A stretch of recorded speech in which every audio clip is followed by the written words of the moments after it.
Olá pessoal, nesses vídeos a gente vai discutir um pouquinho como é que a gente cria circuitos digitais, circuitos lógicos, usando essa técnica chamada de MOS complementar ou CMOS, que a gente vai utilizar para construir nossas portas lógicas. Então, os blocos básicos que a gente vai usar para construir os nossos circuitos vão ser os transistores. E no caso da lógica CMOS, eles vêm em dois sabores diferentes: os transistores de canal N e os transistores de canal P. Todos eles são componentes que têm três terminais. Esses terminais são chamados de dreno, porta e fonte. O terminal que a gente chama de porta, ele consegue controlar o que acontece com o circuito formado pelos outros dois terminais, como a gente vai ver daqui a pouco. No caso dos circuitos CMOS, os circuitos lógicos, a gente vai ver que o terminal fonte, ele sempre vai para um lado da alimentação, ou ele vai para o terra, ou ele vai para o terminal positivo, que aqui está sendo representado como VH. Nós vamos precisar definir o que significa para nós os níveis lógicos, ou seja, o 0 e o 1. E tem dois jeitos da gente fazer isso. O que a gente vai usar é o que é normalmente chamado de lógica positiva. Na lógica positiva, quando eu tiver um sinal elétrico que ele vale 0 volts, ou seja, está ligado no terra, isso vai ser o nível lógico zero, ou o não, ou o falso. E de forma complementar, quando um sinal estiver ligado na minha tensão de alimentação, seja ela 5 volts, 3 volts, 9 volts, não importa, esse valor vai representar o valor lógico 1, sim ou o verdadeiro. A gente poderia ter usado a lógica negativa. Para esse nosso exemplo, a gente vai utilizar sempre a lógica positiva.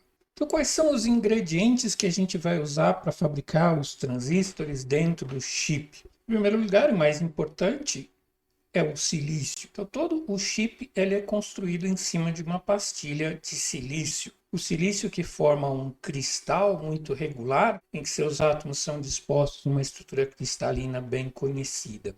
O silício por si só, ele é um material praticamente isolante. No caso dos chips, a gente pode fazer com que esse silício se torne um tipo de condutor, misturando nesse cristal de silício algum tipo de impureza. E aí ele passa a funcionar como um condutor. Por outro lado, tem determinadas áreas do chip que nós não queremos que conduza eletricidade. Então, nesse caso, nós vamos crescer em cima do chip o que se chama uma camada de óxido ou dióxido de silício, que é um material muito bom isolante. Depois nós temos os dois tipos de material ativo, material semicondutor ativo, que são chamados de material do tipo N e material do tipo P. Basicamente, para a gente conseguir esse material, a gente introduz impurezas dentro do cristal de silício, por exemplo, fósforo, para criar um material do tipo N. A estrutura cristalina que forma o fósforo, ela é diferente da estrutura do silício. Essa diferença vai fazer com que uma das ligações covalentes não esteja presente, o que vai resultar em um elétron livre dentro do material do tipo N. O material do tipo P é mais ou menos a mesma coisa, só que ao invés do fósforo eu vou usar o boro. E o boro vai acontecer o contrário, eu vou ter uma ligação covalente a mais, e aí o que vai acontecer na prática é que vai ficar um elétron faltando. Essa diferença na estrutura cristalina é o que vai caracterizar o comportamento elétrico desses materiais tipo N e tipo P. Finalmente, o último ingrediente que a gente vai ter dentro dos circuitos integrados vão ser camadas de metal, que vão fazer a interligação das coisas que compõem o meu circuito.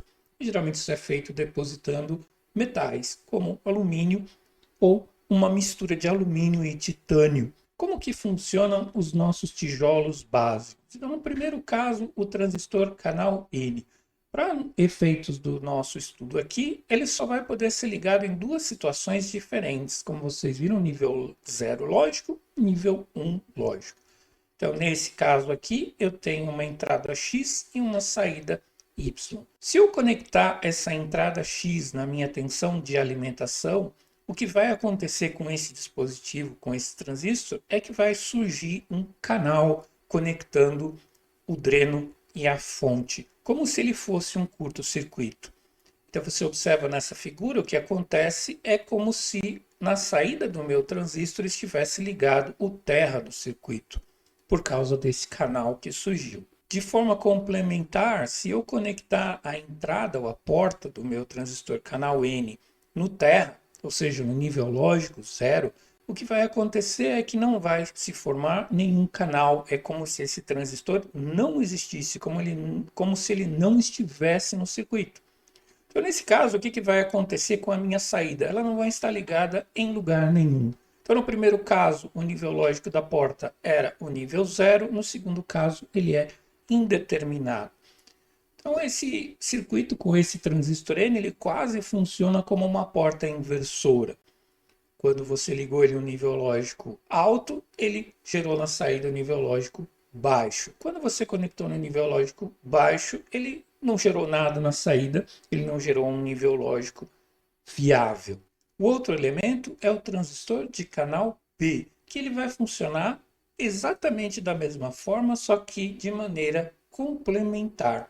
Então você veja que na porta ele tem uma bolinha. Isso indica que ele tem um funcionamento inverso ao transistor de canal N. Então, o que vai acontecer aqui? Se eu ligar a entrada ou a porta desse meu circuito no nível lógico zero, no terra do meu circuito, vai surgir um canal conectando o dreno e a fonte.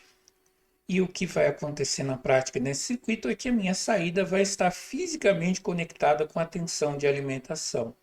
Você se lembra que a gente definiu isso como sendo o valor lógico 1. Por outro lado, se eu ligar a minha entrada, a minha porta, no valor de alimentação, vai acontecer o contrário. Não vai existir um canal conectando o dreno e a fonte. O que vai acontecer com esse transistor é como se ele não existisse. Então a saída desse meu circuito ela vai estar aberta, não vai existir um nível lógico definido. Como é que a gente conseguiria fazer um inversor usando esses transistores? Então, na verdade, o transistor canal N ele funciona como um inversor quando eu conecto a porta desse transistor no nível lógico alto, e o transistor canal P funciona de forma invertida. Então, para construir um inversor, eu vou precisar usar um de cada. Eu vou conectá-los dessa forma. Então, esse circuito básico é o inversor CMOS. Eu tenho dois transistores, um canal N e um canal P. Ele vai funcionar como uma porta inversora. Se a gente conectar o nível lógico zero nesse meu inversor, o que vai acontecer é que o transistor de canal P vai criar um canal conectando o dreno e a fonte, enquanto que o transistor do canal N ele não vai criar nenhum canal, ele vai ser como se ele não existisse no circuito. Então, nesse caso, qual vai ser o valor da saída do inversor? Vai ser igual ao valor da tensão de alimentação, o que, como a gente viu, corresponde ao nível lógico 1. E se a gente fizer o contrário, ligando na entrada, o valor da tensão de alimentação, vai acontecer o contrário. Agora vai ser o transistor de canal N que vai criar um canal conectando o dreno e a fonte. E o que vai acontecer é que o sinal do terra vai ser conectado na saída. E a gente viu que o nível lógico do terra corresponde ao nível lógico zero. Então, esse circuito que a gente acabou de ver, ele é um inversor CMOS. Ele funciona exatamente como uma porta não. Como é que esse circuito é criado dentro de um circuito integrado? Então aqui todos aqueles ingredientes que a gente viu vão aparecer aqui. Isso daqui seria uma visão superior de um cristal de silício. Esse aqui é um software usado para desenvolvimento de chips, ele se chama Electric.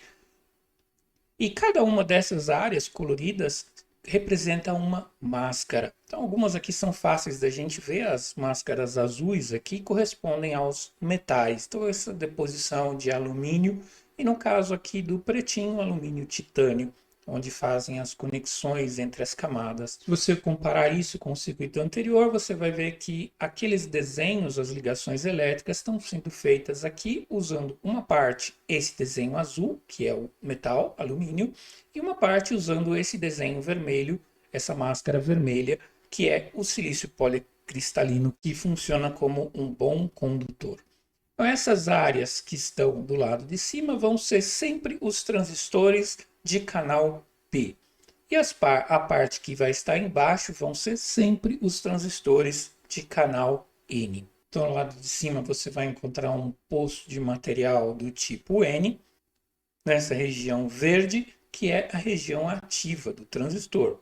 Aqui vai estar a fonte e aqui vai estar o dreno. Bem no meio, embaixo da área do silício, está a porta. Então, essa seria uma porta não implementada usando dois transistores MOS. Em cima eu tenho um transistor de canal P, embaixo eu tenho um transistor de canal N. Esses desenhos que são feitos na superfície do silício são feitos utilizando aqueles materiais que a gente já viu. O fósforo para criar o material do tipo N e o boro para criar o material do tipo P. Se eu sou capaz de desenhar um transistor, eu consigo desenhar 10, 20, 1 milhão de transistores pelo mesmo processo.